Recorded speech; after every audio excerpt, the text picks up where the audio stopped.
El golpe no fue lo que me dejó paralizada, fue el sonido de los aplausos. Mi yerno le dio 3 bofetadas a mi hija. No estaba borracho, no había perdido el control. Estaba completamente consciente. La primera bofetada hizo temblar el vaso de agua sobre la mesa. La segunda la hizo tambalearse.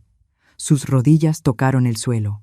La tercera, mi hija cayó por completo, una mano cubriéndole la mejilla, la mirada vacía, como si alguien le hubiera arrancado el aire del pecho. Y entonces, en el comedor perfectamente arreglado, entre el leve choque del metal contra la porcelana, su madre aplaudió. No fue un aplauso fuerte, solo 2 palmadas secas, clap, clap, pero fueron suficientes para dejarme inmóvil. 30 segundos en los que no grité. No corrí hacia ella. No abracé a mi hija como una madre debería haberlo hecho. Durante esos 30 segundos, mi hija yacía en el suelo, con los hombros temblando. Durante esos 30 segundos, mi yerno estaba de pie, respirando con fuerza, como si acabara de cumplir algo que tenía que hacerse. Durante esos 30 segundos, la mujer que acababa de aplaudir me miraba, con una calma tan fría que helaba la sangre, como si estuviera esperando que yo aceptara. Y yo, en ese instante, no era una madre. Era alguien que sentía cómo todas las piezas dentro de mi cabeza encajaban. Comprendí algo aterrador. Esto no era la primera vez. Y si reaccionaba mal en ese momento, tampoco sería la última. Cuando por fin hablé, el comedor quedó en silencio absoluto. Pero antes de que pienses que fui débil, déjame contarte. ¿Por qué esos 30 segundos de silencio se convirtieron en el inicio de un derrumbe que nadie en esa casa vio venir? Me miraban como se mira a una madre paralizada por el miedo. La mirada de mi yerno pasó por mí muy rápido, mitad evaluándome, mitad despreciándome. Pensó que yo tenía miedo, tal vez, en su cabeza. Yo solo era una mujer de mediana edad que había venido a una cena familiar. Había presenciado algo fuera de control y no sabía qué hacer después. Su madre era distinta. Ella me observó por más tiempo. Su mirada no era apresurada ni tensa. Era la mirada de alguien que había ganado demasiadas veces. Creía que me entendía. Una madre, frente a su hija tirada en el suelo, seguramente se rompería, o lloraría, o estallaría de rabia. Pero hiciera lo que hiciera, actuaría desde la emoción, no desde la razón. Los dejé pensar eso. Dentro de mi cabeza no había ruido, no había caos, solo un silencio muy profundo, en el que podía escuchar con claridad cada una de mis propias respiraciones. Estaba acostumbrada a momentos así, aunque jamás deseé vivirlos dentro de mi propia familia. Sabía perfectamente dónde estaba. Sabía que ese comedor, con la mesa de madera oscura, el cuadro religioso ligeramente torcido en la pared y el reloj de péndulo, marcando cada segundo con un sonido seco, pronto dejaría de ser un hogar. Se convertiría en la escena de la verdad. Y eso no me dio alivio. Soy abogada. Durante más de 30 años me he sentado en habitaciones más pequeñas que esta, escuchando a mujeres hablar de bofetadas, amenazas, noches interminables, encogidas en el baño, por miedo a escuchar los pasos de sus maridos. He estado frente a los tribunales, leyendo expedientes fríos, defendiéndolas con palabras precisas, con pruebas, con la ley. He visto a muchos hombres derrumbarse, a muchas familias romperse, a muchas mujeres alzar la cabeza por primera vez. Y llegué a creer, en cierta medida, que entendía la violencia doméstica, hasta que vi a mi hija tendida en el suelo. No hay libro que te enseñe a ser madre en un momento así. No hay ley que te prepare para ver a la niña que cargaste en brazos cubrirse el rostro como si escondiera una culpa que no le pertenece. Entonces, comprendí algo que me oprimió el pecho. Podía nombrar cada acto incorrecto en esa habitación, pero no podía hacer retroceder el tiempo. Un pensamiento cruel se abrió paso en mi mente. Me había perdido algo. Recordé las veces que venía a visitarme con mangas más largas de lo normal, sus respuestas cortas, siempre acompañadas de una sonrisa apresurada. Recordé haberle preguntado, ¿estás cansada? Y su respuesta, no pasa nada, mamá. Le creí, porque quería creerle, porque estaba demasiado acostumbrada a pensar que, si algo era grave, ella me lo diría. Ahora, en esa habitación, entendí que el silencio de mi hija no era confianza, era resistencia. La culpa no llegó como una ola. Llegó despacio, persistente, como el agua filtrándose en la piedra. Yo estaba allí, escuchando a mi yerno decir algo, tal vez una disculpa a medias, tal vez una justificación conocida, pero en realidad no lo oía. En mi mente, viejos casos reaparecían, superpuestos al rostro de mi hija. Yo les había preguntado a otras mujeres, ¿por qué no hablaste antes? Y ahora esa pregunta regresaba, golpeándome de frente. Me sentía fuerte y al mismo tiempo impotente. Fuerte, porque sabía qué debía hacer después. Impotente, porque no podía borrar el miedo de los ojos de mi hija solo con conocimiento y experiencia. Avancé despacio hacia ella, sin prisa. Me incliné y puse mi mano sobre su hombro. Estaba rígido, como si aún no creyera que todo había terminado. No dije nada de inmediato. Sabía que, a veces, las palabras solo empeoran las cosas. Dejé mi mano allí el tiempo suficiente para que sintiera que no estaba sola. ¿Puedes levantarte?, le pregunté, con la voz baja y firme. Asintió apenas. Cuando se puso de pie, vi con claridad la marca roja en su mejilla. Esa huella no estaba solo en su piel, estaba en su mirada, en la forma en que evitaba mirarme, como si temiera decepcionarme. Eso me dolió más que cualquier bofetada. Miré a las otras 2 personas en la habitación. En ese momento, todavía no sabían que la imagen que habían construido de mí era completamente equivocada. Pensaban que yo intentaba guardar las apariencias, mantener la calma por vergüenza. No sabían que, dentro de mí, acababa de trazarse un límite con absoluta claridad.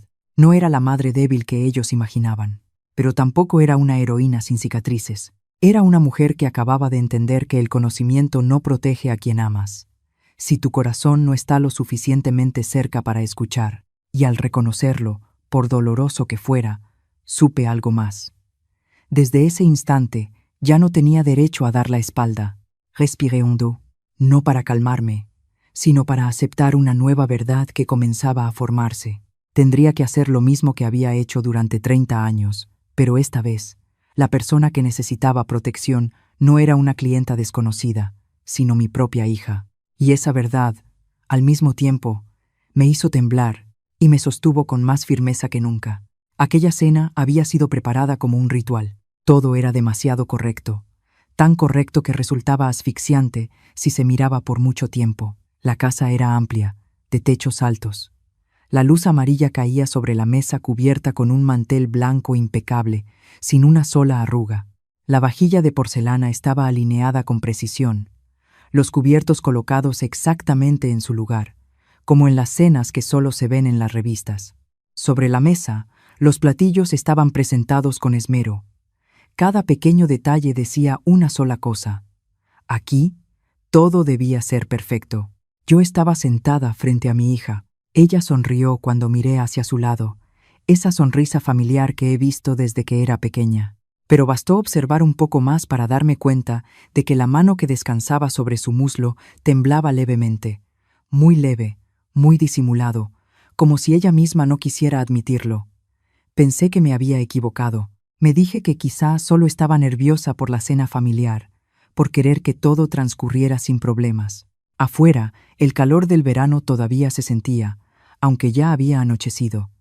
Sin embargo, ella llevaba una blusa de manga larga. No era nada especial. De color claro, discreta. Recuerdo que estuve a punto de preguntarle, ¿no tienes calor? Pero esa pregunta se me quedó atorada en la garganta. No quería hacerla sentir incómoda frente a la familia de su esposo. Y en ese momento, elegí el silencio, como tantos otros lo han hecho antes. Su suegra estaba sentada en la cabecera de la mesa. Hablaba con suavidad, con una voz pareja, cada palabra cuidadosamente elegida. Me preguntó por mi trabajo, por mi salud, por asuntos cotidianos. La sonrisa no se le borraba del rostro, pero su mirada era afilada.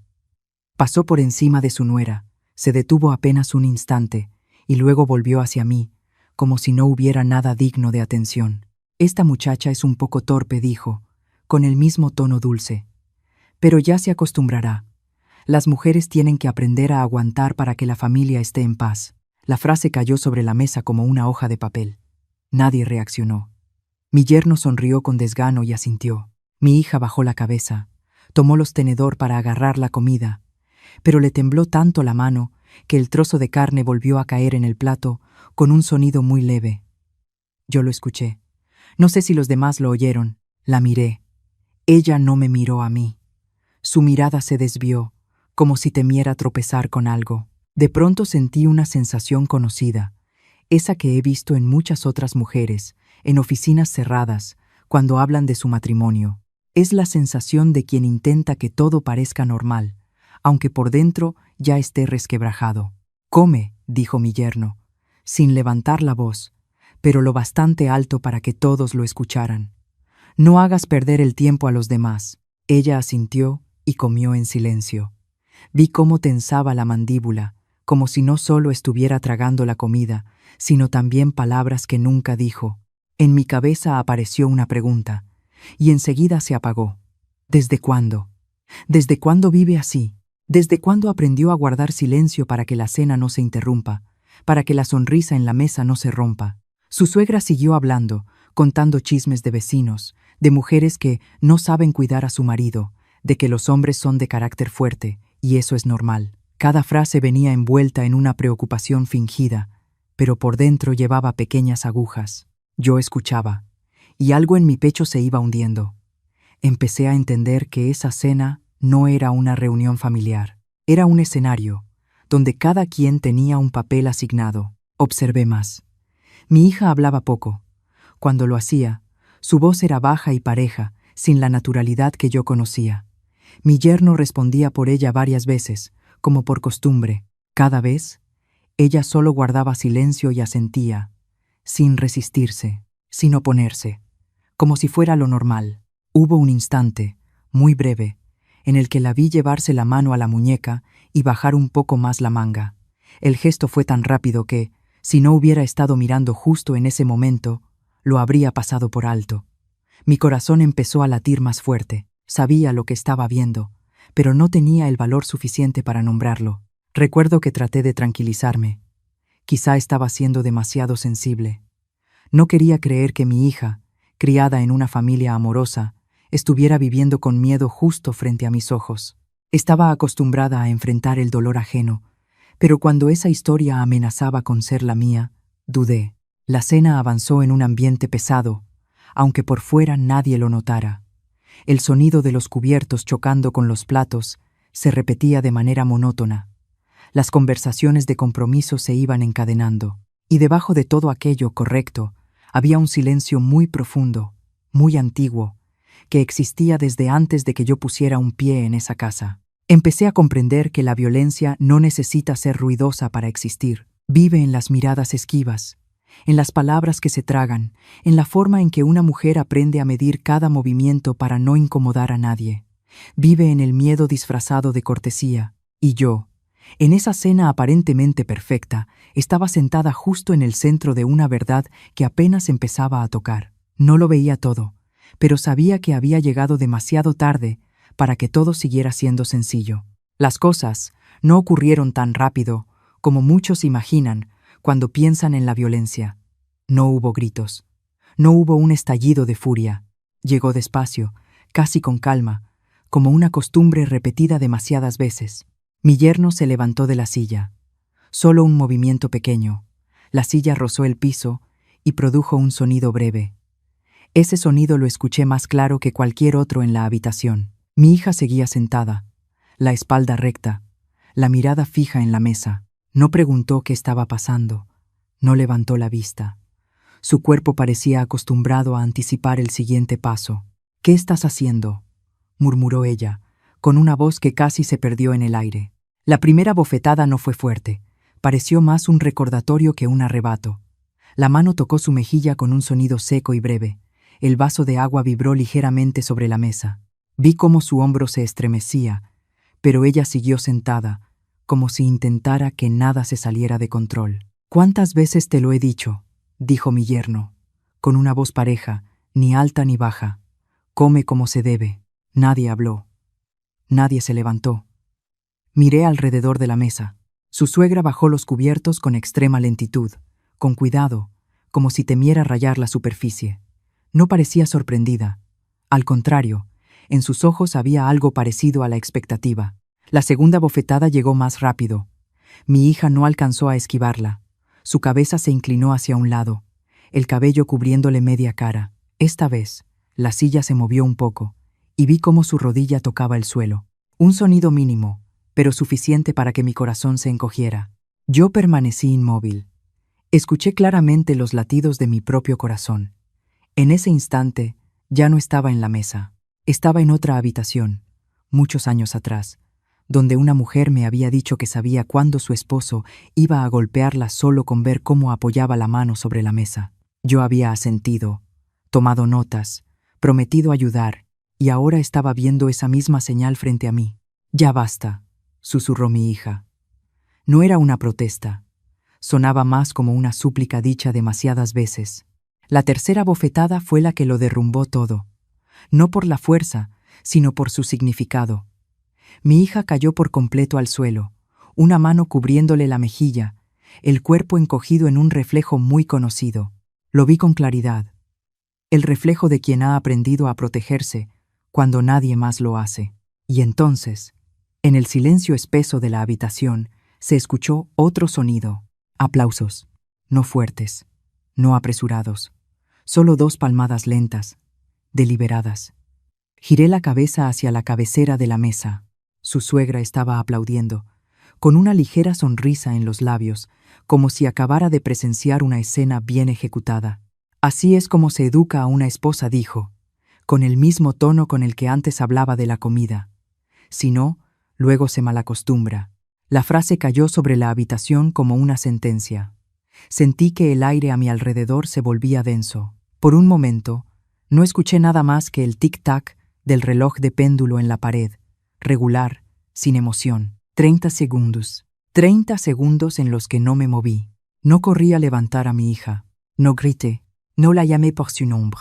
Si alguien me hubiera mirado en ese momento, habría visto a una mujer de pie, el rostro inexpresivo, los brazos caídos a los costados, pero dentro de mí, todo se movía a otra velocidad. Veía con claridad la posición de cada persona en la habitación. Registraba la distancia entre mi yerno y mi hija. Escuchaba cada frase, cada palabra pronunciada. Recordaba la mirada de su suegra, la forma en que aplaudía, las palabras que usaba. Estaba construyendo una imagen, no para entender, sino para no olvidar. Sabía que, si reaccionaba desde la emoción en ese instante, les daría justo lo que necesitaban. Una madre fuera de control, una escena fácil de distorsionar. También sabía que mi hija estaba tirada en el suelo y que cada segundo que pasaba era una tortura para ella.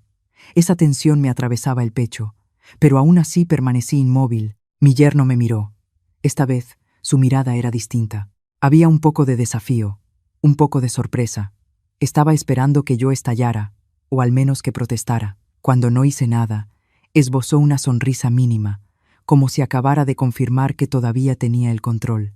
Su madre también me observaba. Su mirada era inquisitiva, como si intentara leer qué papel elegiría yo en esa obra. La madre que protege a su hija, o la mujer razonable que guarda las apariencias de la familia. 30 segundos pasaron, más largos que cualquier audiencia judicial a la que haya asistido. Luego inhalé hondo. No para calmarme, sino para que no me temblara la voz. Di un paso hacia mi hija, solo un paso. El movimiento fue mínimo, pero vi cómo la mirada de mi yerno se ensombrecía. «¿Puedes levantarte?», pregunté, con la voz baja y clara. Ella me miró, con los ojos llenos de sorpresa. Tal vez ya estaba acostumbrada a que la gente volteara la cara en momentos como ese. Asintió apenas. Extendí la mano, sin prisa, sin jalarla con fuerza. Cuando su mano tocó la mía, sentí el temblor que había estado escondiendo durante toda la cena. No dije nada más. Solo la ayudé a ponerse de pie. La senté en la silla y acerqué la silla para que no tuviera que sostenerse sola. Cada gesto mío fue lento, deliberado. Lo sabía. Cada acción en ese instante estaba siendo observada. Estaba siendo recordada de formas distintas. Cuando me di la vuelta para quedar frente a esas 2 personas, ya estaba lista. No para enfrentarme de inmediato, sino para entrar en una etapa que yo conocía mejor que nadie. Pero en ese momento seguí en silencio. Ese silencio ya no era parálisis, era una línea que acababa de trazarse, clara, y sin posibilidad de retroceder. El silencio no terminó con un grito, sino con un movimiento pequeño dentro de mi bolso. Abrí el cierre despacio, sin apuro, sin mostrar ninguna emoción. En ese instante, sentí con claridad las miradas de los dos siguiendo cada uno de mis movimientos, como si esperaran que yo hiciera algo incorrecto para poder agarrarse de eso. Saqué el teléfono. Solo eso. Pero la habitación cambió de inmediato. Mi yerno se movió, se enderezó en la silla. Su madre inclinó un poco la cabeza. La sonrisa en sus labios se hizo más delgada. Yo ya conocía ese cambio. Era igualito al instante en una sala de interrogatorio, cuando alguien se da cuenta de que su historia está a punto de dejar de estar bajo control. No los miré en ese momento. Primero miré a mi hija. Estaba sentada muy quieta, con las manos sobre los muslos, la espalda recta como un hilo estirado hasta el límite. Sus ojos estaban clavados en el piso, pero yo veía cómo su respiración se desordenaba. Puse mi mano sobre el dorso de la suya, apenas rozándola, no para tranquilizarla, sino para hacerle saber, a partir de aquí, todo va a seguir otro orden. Toqué un botón en la pantalla. Apareció un icono pequeño. La grabación ya estaba encendida. ¿Qué fue lo que usted dijo?, pregunté, con una calma que hasta a mí me sorprendió. La suegra de mi hija me miró y soltó una risita, como si yo acabara de decir una broma fuera de lugar. Dije que hay que enseñarla, respondió, aún con voz suave. Es cosa de familia. Yo asentí, como quien toma nota. Levanté el teléfono un poco más, lo suficiente para que vieran la pantalla. ¿Puede repetir eso?, continué. Estoy grabando. Esta vez el silencio cayó de golpe. Mi yerno volteó a ver a su mamá. En su mirada cruzó algo parecido al pánico, y enseguida lo escondió. Su madre ya no se rió. Me miró con atención, como si fuera la primera vez que realmente me veía. ¿Qué está haciendo?, preguntó, con la voz un poco más alta. Estoy recopilando palabras, respondí, para aclarar el contexto. Escuché a mi yerno aspirar profundamente. Usted no tiene derecho, empezó. Sí lo tengo, lo interrumpí, sin alzar la voz. Esta es una casa particular, y yo soy invitada. No hay ningún aviso de prohibido grabar. Y además, esto es una situación con señales de violencia familiar. Vi cómo su mirada vacilaba. No estaba acostumbrado a que lo llamaran por su nombre, con palabras exactas, palabras sin emoción, sin negociación. Su madre apoyó la mano sobre la mesa. Esta vez no con cuidado. No haga grande el asunto, dijo. Estamos corrigiendo a nuestra nuera. Usted es su mamá. Debería entender. Entiendo perfectamente, contesté. Y por eso mismo necesito que lo diga con claridad. Giré el teléfono hacia ella, como una invitación, sin presionarla, sin amenazar, solo dejando un espacio vacío, esperando que lo llenara con sus propias palabras. Ella abrió la boca y se detuvo. Vi con claridad el momento en que calculó. Quizá era la primera vez en su vida que una frase, antes tan fácil de soltar, se volvía pesada. Mi yerno miró de reojo la puerta de entrada y luego volvió a verme. Lo reconocí al instante. El reflejo de quien acaba de perder el control. Hablamos después, dijo, intentando sonar normal. No haga escándalo. No respondí. Estamos hablando ahora. Marqué el número, ni rápido ni lento. Puse el teléfono en altavoz para que todo sonara claro, transparente. El tono de llamada sonó, con su ritmo parejo. Mientras esperaba que contestaran, mantuve la mirada en mi hija. Vi cómo sus hombros bajaban apenas un poco, pero lo suficiente para que yo entendiera que algo estaba cambiando. Cuando la voz del otro lado de la línea se escuchó, mi yerno dio un paso hacia mí y se detuvo. Su madre estiró la mano como para frenarlo, pero ya era tarde. Me presenté de manera breve, precisa, con frases que ya había dicho cientos de veces en mi vida. No adorné nada. No me extendí. Solo expuse los hechos. Acaba de ocurrir un acto de violencia, dije. La víctima está aquí. Yo soy testigo. Nadie me interrumpió. Nadie se rió.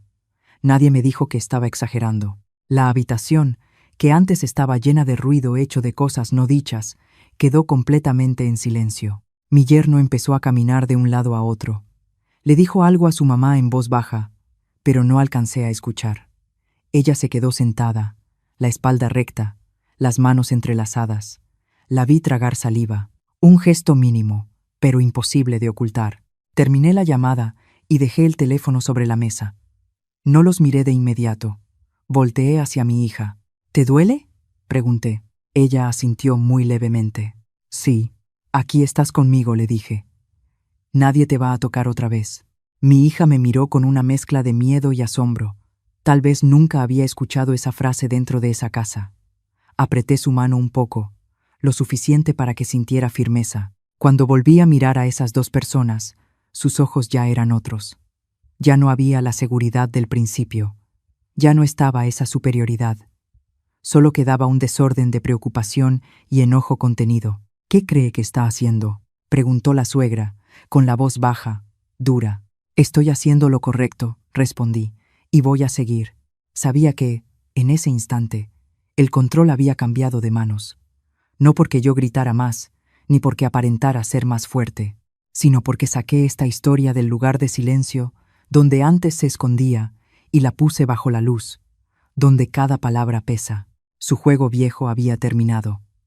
Otro juego, con reglas que yo conozco muy bien, acababa de empezar. La puerta del dormitorio se cerró detrás de nosotras con un sonido apenas audible. Giré la llave, no por miedo a que alguien entrara, sino porque necesitaba crear un espacio lo bastante cerrado para que mi hija pudiera respirar. En esa casa, el silencio había servido para ocultar. Yo no quería que ese silencio nos siguiera hasta aquí. Ella se sentó en la orilla de la cama, la espalda un poco encorvada, las manos juntas. Tomé una toallita húmeda y la pasé con cuidado por su mejilla. Ella se encogió por reflejo y de inmediato pidió perdón, como si reaccionar con su cuerpo fuera una falta. Ese gesto me apretó el pecho. No pasa nada, le dije. No tienes que pedir perdón. Asintió, pero yo sabía que esas palabras no bastaban para romper todo lo acumulado durante tanto tiempo. Me senté frente a ella, sin prisa por preguntar. Había aprendido que ciertas verdades solo salen cuando a alguien se le permite hablar, no cuando se le exige contar. Nos quedamos así un rato. El ruido afuera se volvió distante, como si toda la casa se hubiera echado hacia atrás para dejarnos un mundo más pequeño, donde solo estábamos mi hija y yo. No es la primera vez, mamá, dijo ella, en voz muy baja. No respondí. Solo asentí, tan levemente que quizá no lo notara, pero lo suficiente para que supiera que la estaba escuchando. Al principio, solo era celoso, continuó, con la mirada fija en algún punto del piso. No le gustaba que hablara con compañeros hombres, no le gustaba que regresara tarde. Decía que era porque se preocupaba por mí. Recordé las veces que mi hija canceló planes con amigas, las reuniones familiares que se pospusieron por el trabajo de su esposo. No hice preguntas. Pensé que eran ajustes normales dentro del matrimonio. Luego empezó a revisar mi teléfono, dijo, como si estuviera contando una historia que ya no le pertenecía. Al principio preguntaba, después lo tomaba él solo. Decía que entre esposos no debía haber secretos. Sentí el pecho más pesado. Esas frases las había escuchado demasiadas veces, de demasiadas mujeres. Pero saliendo de la boca de mi hija, tenían otro peso. Se me iban encima, una por una, sobre la memoria. Pensé que quizá necesitaba sentirse seguro, añadió, intentando mantener la voz tranquila. No quería complicar las cosas. Inhalé profundo. En mi mente, las señales se alineaban con una claridad dolorosa. Yo las había nombrado para otras personas. Había advertido sobre ellas, pero con mi hija elegí mirar distinto, con más suavidad, con más indulgencia. Después vino el aislamiento, dijo, casi en un susurro. Nunca me prohibió ver a nadie. Solo hacía que yo me sintiera cansada cada vez que quería salir. Siempre había un problema, una razón.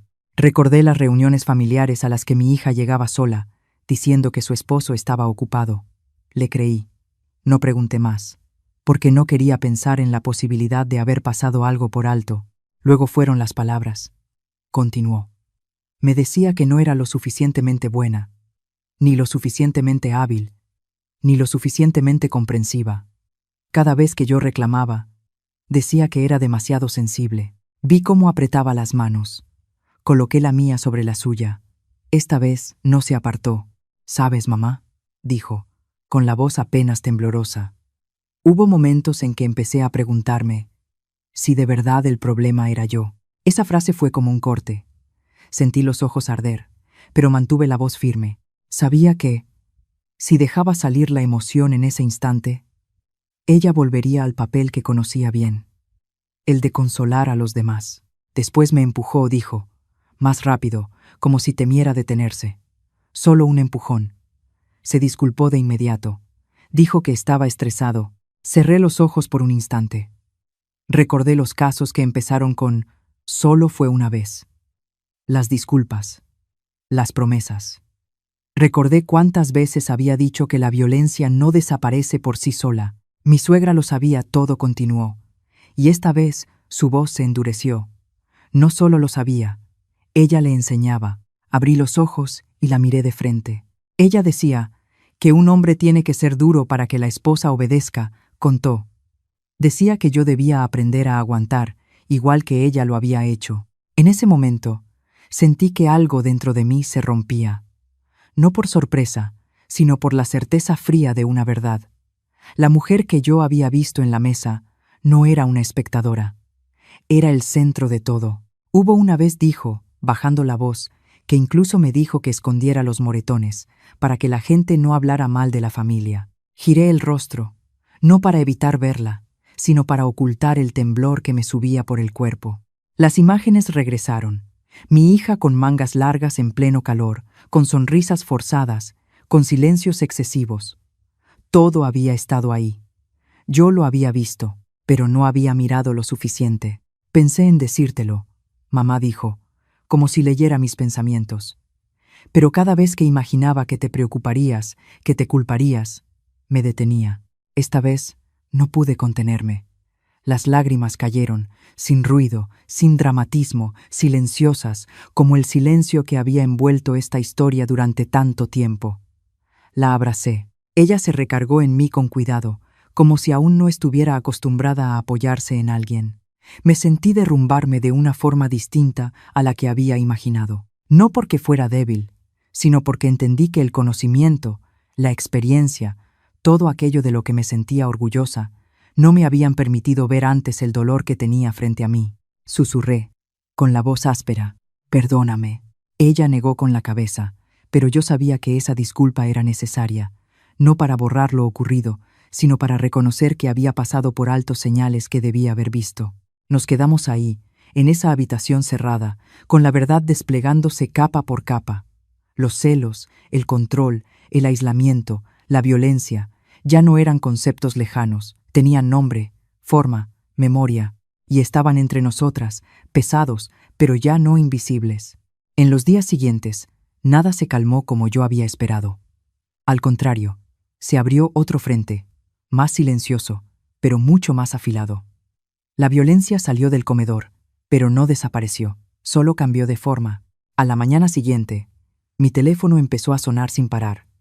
No eran llamadas de preocupación, eran voces desconocidas, frías, que se presentaban como abogados, representantes, personas autorizadas. Hablaban con frases impecables, bien armadas, pero debajo había un mensaje claro. No nos íbamos a quedar quietos. Usted está exagerando, dijo una voz masculina al teléfono, con una calma irritante. Esto es un conflicto familiar. Al sacarlo así, ¿quién cree que está causando el daño? Escuché sin interrumpir. Conocía bien ese tono, el tono de quienes creen que su poder basta para torcer la verdad. Cuando se detuvo, respondí, puede enviar cualquier información por escrito. No discuto por teléfono. Del otro lado, hubo un breve silencio. Luego colgó. Mi hija estaba sentada en la sala, mirándome con preocupación. No preguntó, solo miró, como esperando que yo confirmara que todo seguía bajo control. Le sonreí, una sonrisa que había aprendido a usar durante años, lo suficientemente firme para tranquilizar a otros, aunque yo aún no estuviera del todo segura. Pero solo unas horas después comprendí que esto no era un enfrentamiento conocido. Era otra guerra, y no se libraba en los tribunales. Empezaron a aparecer publicaciones, sin firma, sin fuente clara. Eran textos escritos con cuidado, como preguntas inocentes. ¿Y si la madre había manipulado a la hija? ¿Y si había un interés económico detrás? No acusaban de frente, sembraban duda. Y en esta sociedad, la duda corre más rápido que la verdad. Mi hija perdió su trabajo en una sola tarde. El gerente la llamó a su oficina con una expresión incómoda. No decimos que estés equivocada, le dijo, pero la empresa está bajo presión. Tú entiendes, ¿no? Ella asintió. Vi cómo sus hombros se hundían al salir. No hubo lágrimas, no hubo enojo, solo ese vacío conocido, la sensación de quien acaba de perder una parte de su identidad. Las amistades empezaron a callar, no porque no les importara, sino porque tenían miedo de verse involucradas. Los mensajes se hicieron escasos, las citas se pospusieron sin fecha. Mi hija leía cada palabra y luego dejaba el teléfono a un lado, como si no quisiera mirar más. Mamá dijo una noche, mientras cenábamos juntas, ¿y sí, lo dejamos? Dejé la cuchara sobre la mesa y la miré. ¿Dejar qué? Si retiro la denuncia, dijo, en voz muy baja. Si digo que todo se resolvió, tal vez se detengan. No respondí de inmediato. Miré el rostro de mi hija, un rostro que había perdido la seguridad que alguna vez tuvo. En sus ojos no solo había miedo, sino una pregunta mucho más profunda. ¿Vale la pena? 3 cachetadas y todo lo que se estaba perdiendo. El trabajo, las amistades, el honor, la sensación de ser una persona valiosa. Entendí por qué preguntaba eso. Había escuchado esa misma pregunta cientos de veces, de otras mujeres. Siempre aparecía en este punto, cuando la violencia ya no estaba en la piel, sino que empezaba a morder la vida. ¿Recuerdas cuando me lo contaste? Le pregunté. Dijiste que empezaste a dudar de ti misma. Ella asintió. Así es como lo hacen, dije, despacio. Ya no necesitan tocarte. Solo necesitan hacerte creer que no eres lo suficientemente fuerte para seguir. Ella bajó la cabeza. Yo sabía que, en ese momento, la razón no bastaba. No necesitaba convencerla con leyes. Necesitaba estar a su lado, justo en medio de esa fragilidad. En los días siguientes, la presión aumentó. Llegó una demanda, acusándonos de difamación y de dañar el honor de su familia. El lenguaje estaba cuidadosamente elegido, lo justo para sembrar duda, lo justo para amenazar. Leí cada página, cada línea, con una sensación conocida pero nada ligera. La de ser arrastrada a un juego cuyas reglas las escriben los poderosos. Mi hija empezó a dormir menos. Se sobresaltaba al escuchar el timbre. Me preguntaba antes de salir. Me preguntaba si estaba segura de que todo estaba bien. Cada pregunta era como un pequeño cuchillo, recordándome que las consecuencias de la violencia no terminan en el momento en que ocurre. Una noche, se sentó frente a mí, con los ojos enrojecidos. «Mamá», dijo, «ya no me reconozco». Le tomé la mano. «Estás rodeada», le dije. «Y eso no es tu culpa». Pero incluso al decirlo, no podía negar la verdad. Su poder estaba funcionando.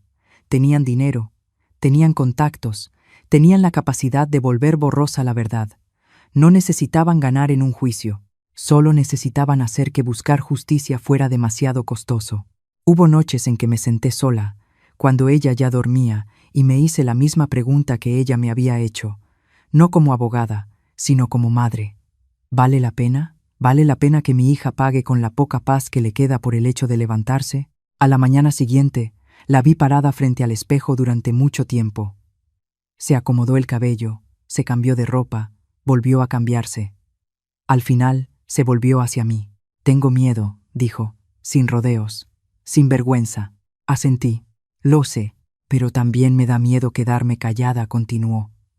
«Tengo miedo de volver a ser la persona que era antes». Esa frase quedó suspendida entre nosotras. No necesitaba una respuesta inmediata. Era la pregunta que toda mujer en esta situación tiene que enfrentar por sí misma. Y yo sabía que esta batalla, ocurriera donde ocurriera, al final era una batalla interior, donde no hay veredictos rápidos, solo decisiones pesadas, una tras otra. La carta llegó una tarde completamente normal. Cuando estaba sentada en mi escritorio, frente a montones de expedientes apilados, como capas de cansancio aún sin desatar, un sobrecafé, sin remitente, sin dirección de respuesta. La letra en el sobre era firme y contenida, como si quien lo escribió hubiera querido no dejar rastro alguno de emoción. Lo tomé y dudé apenas un instante. No por miedo, sino porque estaba acostumbrada a que las cosas más importantes casi nunca llegaran por la vía oficial. Abrí el sobre y saqué una pequeña memoria USB y varias hojas fotocopiadas con cuidado. La tinta estaba desvanecida en algunos puntos, pero las líneas seguían siendo lo suficientemente claras como para hacer que mi corazón se desacelerara. «Necesitas saber la verdad», decía la primera línea. Sin más explicación, conecté la USB a la computadora. La pantalla se iluminó y apareció una lista de archivos. Abrí el primero. El sonido no era fuerte, pero sí nítido. Una voz de mujer, inquietantemente familiar, llenó el silencio de la oficina. Era la voz de la suegra de mi hija. Hablaba despacio, como contando una historia repetida muchas veces, sin necesidad de ocultarla. Hablaba de su esposo, de las discusiones, de cómo un hombre que no obedece tiene que ser castigado. Escuché cada palabra caer como piedras pesadas. No había gritos ni caos, solo la calma aterradora de alguien que había normalizado la violencia desde hacía mucho tiempo. Cerré el archivo de audio, respiré hondo y abrí los demás papeles. Eran expedientes antiguos, muy antiguos, reportes médicos, notas policiales, detalles tachados, frases como «no hay pruebas suficientes». Un nombre aparecía una y otra vez. El esposo fallecido de ella. Una muerte registrada como accidente. Me recargué en la silla. En mi mente, las piezas empezaron a acomodarse solas. El aplauso en la mesa. La frase «así hay que enseñar a la esposa». La calma de ella cuando ocurría la violencia. Ya no eran detalles sueltos. Eran una cadena. Llamé a mi hija a la oficina. Entró con esa cautela que los últimos días habían dejado marcada en su mirada. Le entregué la USB sin decir nada. Me miró y luego miró la pantalla cuando volví a poner la grabación. Vi cómo sus manos empezaron a temblar al reconocer esa voz. «Esa es», susurró, y se quedó en silencio. «Sí», respondí. «Es ella». Escuchamos sin hablar. Cuando terminó el audio, mi hija se quedó muy quieta. No la apuré. Sabía que hay verdades que necesitan tiempo para asentarse, como el frío que se mete poco a poco en los huesos. «Entonces», dijo al rato, con la voz áspera, «ella ya había...». Asentí. Lo que muestran los expedientes es que hubo muchas señales que fueron ignoradas. Mi hija bajó la mirada. «Entonces él creció en ese ambiente». Su frase me detuvo. La miré. Vi su esfuerzo por entender, por unir causa y efecto. En sus ojos no había solo miedo, sino algo más. La confusión de quien acaba de darse cuenta de que la persona que le hizo daño también fue, alguna vez, una criatura herida. «Eso no borra lo que él hizo», dije, despacio. «Pero explica por qué esta cadena se repite». Ella guardó silencio. Yo sabía que en su cabeza resonaba otra pregunta, más pesada aún. Si se entiende el origen, ¿se puede perdonar? Yo también me lo pregunté. No por primera vez. Durante años de ejercicio profesional, vi muchos casos así. Personas violentas que antes fueron víctimas. Niños que aprendieron a amar a través del miedo. Yo lo había analizado, escrito, debatido en seminarios fríos. Pero nunca esa pregunta había estado dentro de mi propia familia, con rostros cuyos gestos conocía de memoria. «No sé qué se supone que deba sentir», dijo ella. «Una parte de mí siente lástima por él, pero otra parte está enojada», completé. «Y eso no es una contradicción». Ella levantó la vista, como buscando permiso. «Entender el origen no significa aceptar las consecuencias», le dije. «Puedes comprender y aún así poner límites». Volví a los papeles. La persona que los envió de forma anónima había dejado una última nota. «Esta cadena no se va a detener sola. Alguien tiene que nombrarla». Pensé en la suegra de mi hija, una mujer que vivió toda su vida dentro de un sistema donde la violencia se enseña, se hereda, se transmite como un legado torcido. Ella no era solo la que aplaudía desde afuera. Era quien había escrito el guión desde muy temprano. Su hijo, el hombre que golpeó a mi hija, era a la vez agresor y producto. Entender eso no me dio alivio. Al contrario, volvió la responsabilidad más pesada. Porque cuando la violencia se vuelve un sistema, no se resuelve señalando a una sola persona. Mi hija se levantó y caminó hasta la ventana. Miró hacia afuera, donde la luz de la tarde empezaba a apagarse. ¿Crees que ella sabe lo que hizo?, preguntó. Lo pensé un momento. Sí, respondí. Y probablemente se lo ha justificado durante muchos años. Mi hija volvió a mirarme. Entonces, ¿qué hacemos ahora? No respondí de inmediato.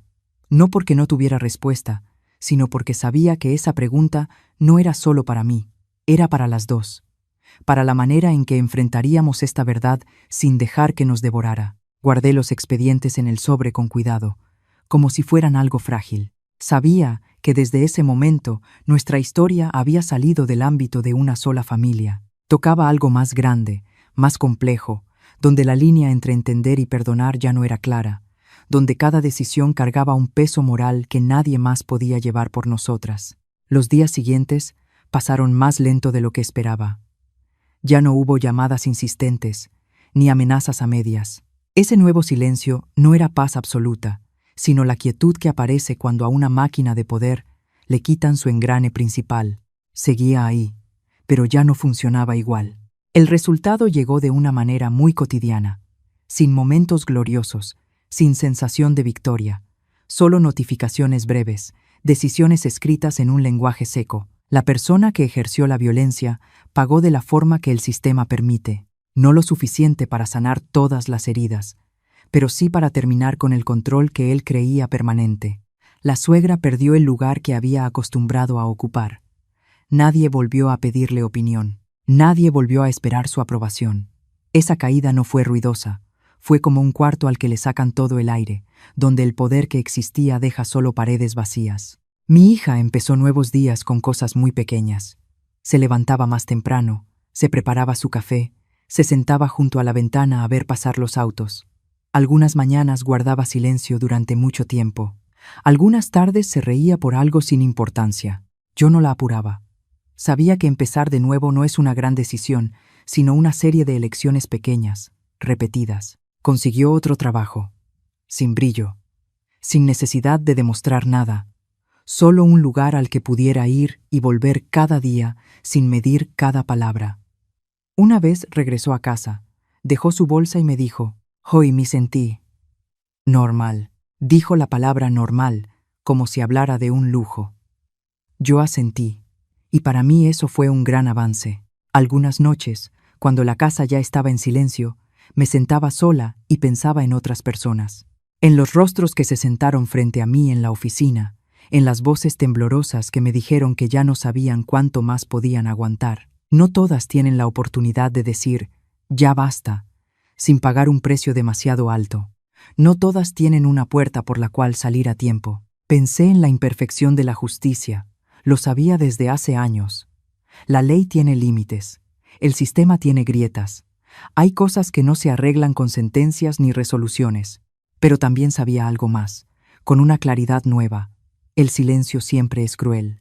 Permite que la violencia crezca en la sombra, que se enseñe, que se herede, que se aplauda. Una noche, mi hija se sentó a mi lado en el sillón y apoyó la cabeza en mi hombro. «¿Crees que ya terminó todo?», preguntó.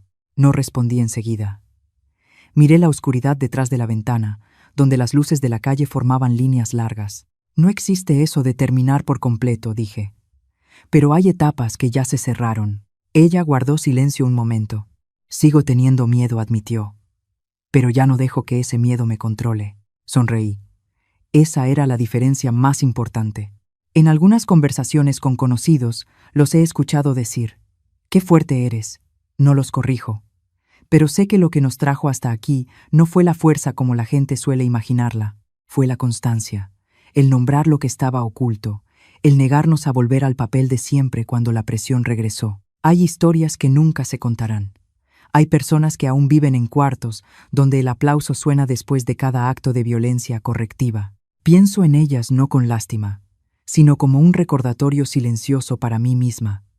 Cada vez que alguien dice su verdad, esa cadena se debilita un poco. Mi hija se levantó, entró a su cuarto y volvió con una fotografía vieja en la mano. Era una foto suya de niña, sonriendo, sin defensa alguna. Quiero poner esta en un lugar donde la vea todos los días, dijo, para recordar quién era antes de que todo empezara. La ayudé a colocar el marco en el estante. La luz de la lámpara iluminó el rostro de la foto, un poco más que el resto del cuarto. Nos quedamos ahí, sin decir nada más. Sabía que el camino por delante aún tendría curvas, habría días de cansancio, recuerdos que regresarían sin aviso, pero también sabía que una línea ya había sido trazada, no solo para ella, sino para todos los que fueron testigos de esta historia. La violencia existe mientras se oculta. Vive del miedo, de las palabras tragadas, de los aplausos disfrazados de enseñanza. Y el día en que alguien dice, ya basta, no con puños, no con venganza, sino negándose a guardar silencio, es el día en que esa cadena empieza a agrietarse, aunque sea despacio, aunque no sea perfecto. Miré a mi hija, que ahora estaba más erguida, respirando con más calma. Sé que no todas las personas pueden salir de la oscuridad de esta manera, pero cada vez que la luz entra en un cuarto que estuvo cerrado, deja un rastro suficiente para que otros vean el camino y para recordarnos que esta historia nunca fue solo la de una familia. Cuando me senté a pensar en todo lo que había pasado, entendí que esta historia no es solo de mi familia.